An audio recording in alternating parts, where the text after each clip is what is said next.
Moin Moin zu meinem neuen Video, und zwar geht es heute um Onsen, was man beachten sollte, was da überhaupt in diesen irren Dingern abgeht und ja, genau. Und nicht nackt wie im Thumbnail, weil das wäre doch ein bisschen, ne, ihr wisst schon. Nein, sondern gemütlich in meinem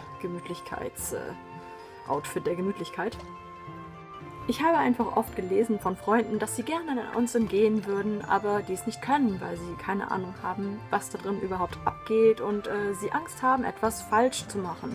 Deswegen dachte ich mir, hey, okay, ich erkläre es euch mal, was da abgeht, denn ich muss ehrlich gestehen, ich bin ein Onsen-Otaku geworden.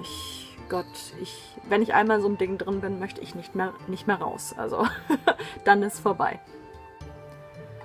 Eigentlich gibt es gar nicht so viele Regeln. Ja, wie läuft es in einem Onsen ab? Man kriegt zweierlei Handtücher am Anfang. Ein größeres Handtuch und ein kleineres Handtuch. Ja, eine Faustregel ist, das große Handtuch bleibt... jetzt fährt gerade ein Auto vorbei. Faustregel ist, das große Handtuch bleibt in der Umkleide und ihr nehmt das kleine Handtuch mit ja, ins Onsen. Ja, dann geht es eigentlich los. Ihr betretet mit diesem kleinen Handtuch das Onsen, also in erster Linie erstmal den Waschraum. Dort stehen meist verschiedene Pflegemittel, Shampoos, Spülungen, Bodylotions, alles Mögliche. Es gibt sogar diese, wie heißen die Teile, für die Ferse, wo man ja die Haut etwas schmirgeln kann. Es ist von Onsen zu Onsen unterschiedlich. Dann wascht ihr euch ganz gründlich und geht danach ja, in das Onsen, in das heiße Becken. Es gibt Innenbecken, es gibt Außenbecken. Einige Onsen haben auch ja, Saunas. Ja, aber in der Regel empfehle ich sehr die Außenbecken, die sind ziemlich cool. Vor allem im Winter, wenn der Schnee fällt und ihr sitzt dann da drin in diesem heißen Teil und es ist schon echt verdammt cool. An sich, was ich beobachtet habe, es gibt Leute, die duschen sich danach nochmal, nach dem Onsen. Dies ist aber nicht der richtige Weg, also das ist falsch. Normalerweise ist das Onsen dafür gedacht, dass ihr euch in dieses heiße Wasser setzt und es den Körper reinigt, die Haut weich macht und alles. Und ja, diese Nutrition sollte halt dementsprechend auch auf der Haut dann demnach bleiben. Also ihr solltet euch danach eigentlich nicht waschen. So, jetzt fragt ihr euch natürlich, wozu das kleine Handtuch? Das ja, dient eigentlich zum einen, ihr könnt es euch ja, vor eure intime Stelle da unten halten, wenn es euch peinlich ist. Oder wenn ihr ja, in diesem heißen Wasser sitzt, kühlt das Handtuch ziemlich ab und ihr könnt es euch auf den Kopf legen und ja, überhitzt demnach nicht so stark. Genau. Danach geht ihr nochmal dann ja, in den Umkleideraum und dort findet ihr auch Verschiedenes an Bodylotions, Hautreinigungsmitteln, alles Mögliche. Es gibt sogar Körperwagen, wo ihr euch wiegen könnt. Es ist wirklich unterschiedlich. Aber an sich, ja, es ist sehr übersichtlich und eigentlich ist nur die Regel, springt nicht ins Wasser, so von wegen, yay, jetzt mal ein Körper oder ein Kopfsprung da rein. Immer höflich sein und den Leuten den Platz lassen und versuchen, nicht andere nass zu spritzen, wenn ihr euch wascht. Das hatte ich letztens mit Chinesen, wo mir eine irgendwie die ganze Zeit ins Gesicht gesplasht hat mit ihrem scheiß Duschhahn. Naja, aber an sich gibt es sonst keine, also normalen Regeln. Die oberste Regel ist leider, und davon habe ich auch viele betroffene Freunde, wenn ihr Tattoos habt, könnt ihr leider nicht ins Onsen.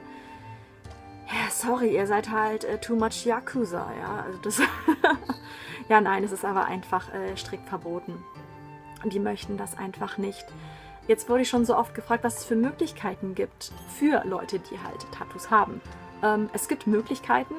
Eine Freundin von mir hat sich eine teure Camouflage-Schminke geholt.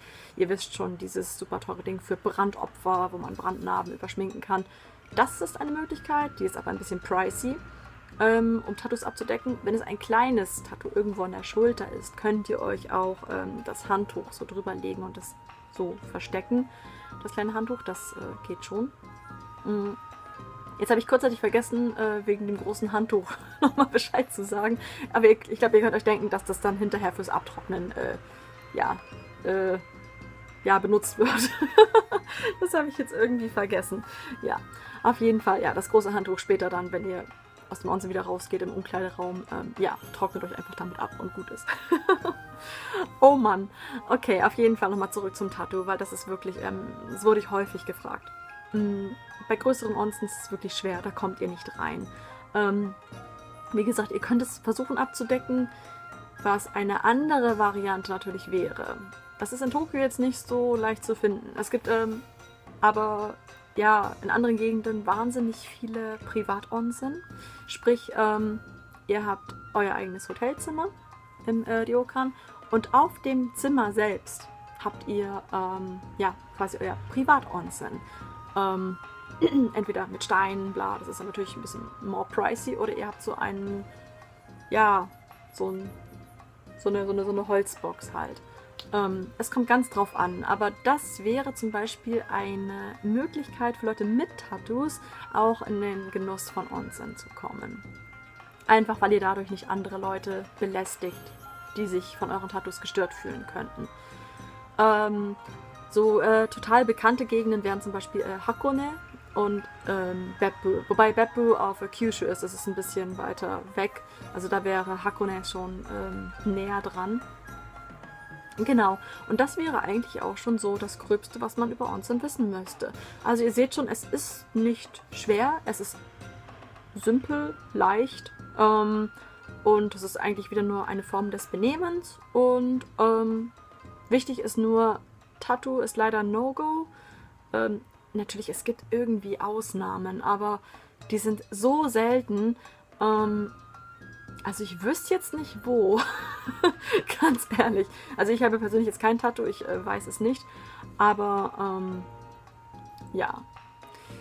Nee, aber wie gesagt, jetzt wisst ihr Bescheid für euren nächsten Onsen-Besuch. Ich empfehle es euch wirklich sehr. Ich liebe Onsen. Ich kann gar nicht genug davon bekommen. Onsen sind auch vor allem, zu jeder Zeit offen im Jahr. Ihr könnt sogar im Hochsommer ins Onsen, wenn ihr Bock habt. Das habe ich allerdings noch nie ausprobiert. Also meine Lieblings-Onsen-Season ist eindeutig der Winter, weil es wirklich sehr schön ist bei so den offenen Bädern, dass der Schnee fällt und du sitzt dann halt einfach in diesem heißen Becken und denkst dir einfach, yep, that's life. Also, in diesem Sinne, probiert es einfach mal. Und ich bin jetzt nächste Woche im Onsen Monogatari in Odaiba und bin da sehr gespannt. Das ist mein erstes Mal. Und vielleicht schaffe ich sogar auch ein bisschen dort zu filmen. Könnte schwer werden bei den ganzen nackten Leuten. Aber ja, vielleicht schaffe ich es, davon zu berichten.